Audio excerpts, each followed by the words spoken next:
Bismillahirrahmanirrahim. Assalamualaikum warahmatullahi wabarakatuh. Selamat pagi Ananda, Soleh, Soleha, Usda semuanya. Bagaimana kabar antum hari ini? Semoga dalam keadaan sehat walafiat.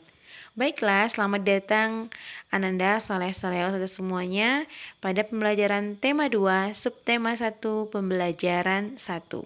Ananda, Soleh, Soleha, Usda semuanya, alangkah baiknya sebelum antum memulai video pembelajaran kita hari ini, selesaikan terlebih dahulu amal yaumi antum, baik itu sholat duha, murajaah, dan juga tilawah Al-Quran. Semoga amal ibadah yang kita lakukan hari ini mendapatkan pahala di sisi Allah Subhanahu wa Ta'ala.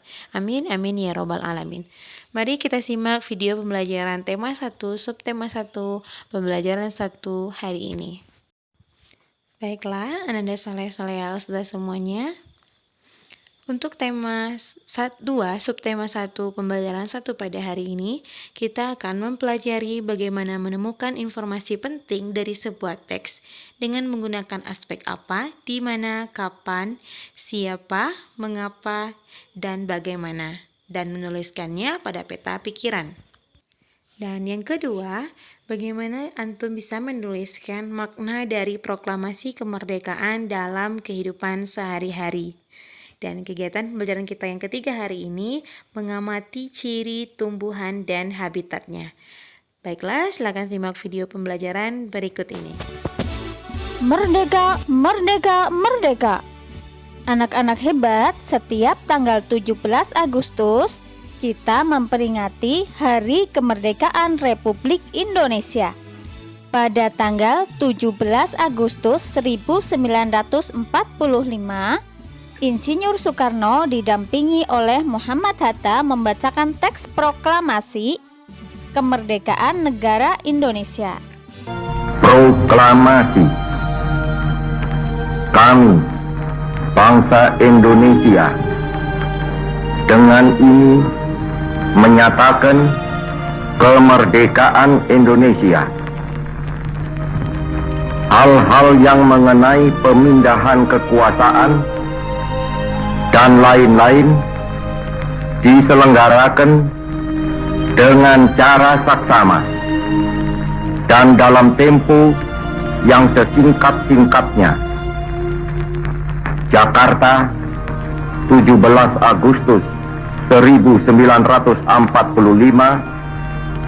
atas nama bangsa Indonesia, Soekarno Hatta. Agar lebih memahami tentang proklamasi, mari kita baca teks berikut ini yang berjudul Proklamasi Kemerdekaan Indonesia. Proklamasi kemerdekaan yang dilakukan pada tanggal 17 Agustus 1945 menjadi peristiwa penting bagi bangsa Indonesia. Peristiwa tersebut menjadi tonggak sejarah di mana bangsa Indonesia berhak atas kemerdekaan dan wajib mempertahankannya. Diawali dengan dijatuhkannya bom atom oleh tentara Amerika Serikat pada tanggal 6 Agustus 1945 di kota Hiroshima, dan pada tanggal 9 Agustus 1945 di kota Nagasaki, Jepang akhirnya menyerah kepada tentara sekutu. Peristiwa ini dijadikan kesempatan oleh bangsa Indonesia untuk segera membebaskan diri dari penjajahan bangsa Jepang.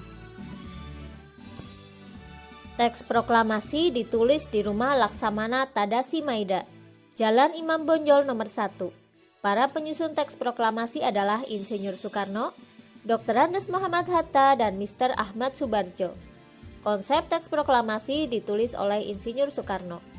Saat itu hadir pula BM Diah, Sayuti Melik, Sukarni, dan Sudiro. Sukarni mengusulkan agar yang menandatangani teks proklamasi itu adalah Insinyur Soekarno dan Dr. Andes Muhammad Hatta atas nama bangsa Indonesia.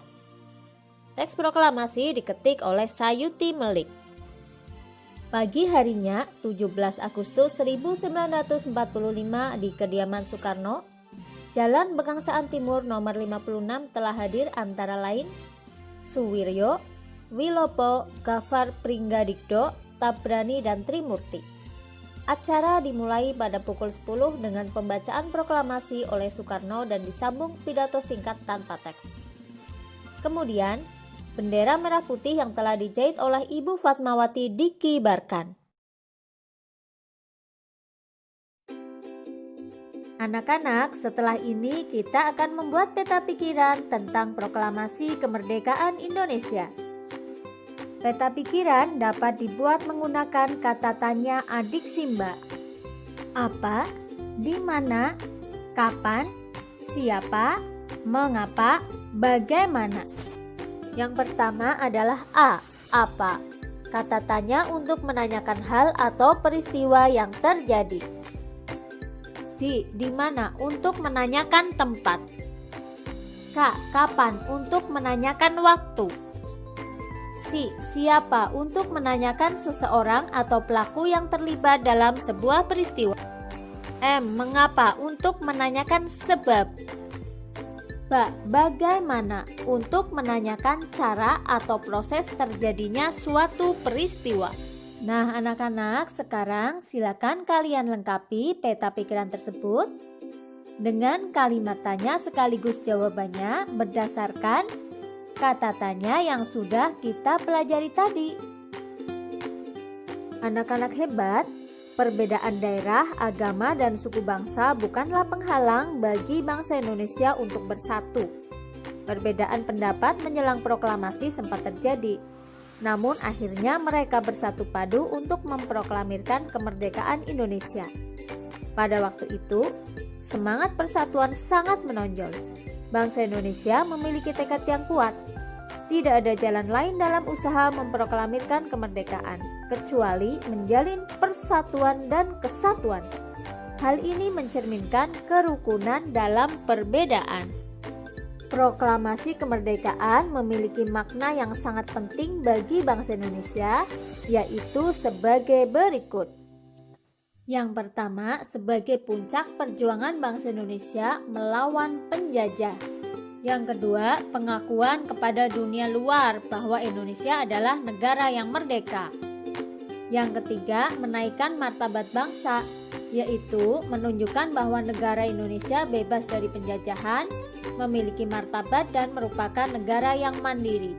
Yang keempat, perjuangan sebagai negara baru yang mandiri dan tidak tergantung kepada negara lain. Yang kelima, tonggak sejarah negara Indonesia. Artinya, proklamasi merupakan awal dari masa kemerdekaan Indonesia yang terbebas dari penjajahan. Anak-anak hebat, tahukah kalian bahwa kerukunan dalam perbedaan memerlukan adaptasi atau penyesuaian diri? Di mana bumi dipijak, di sana langit dijunjung. Apabila kita berada di tempat yang baru, maka kita perlu menyesuaikan diri dengan keadaan setempat agar kita bisa diterima. Hal tersebut juga berlaku untuk tumbuhan loh. Tumbuhan juga perlu beradaptasi dengan lingkungan hidupnya.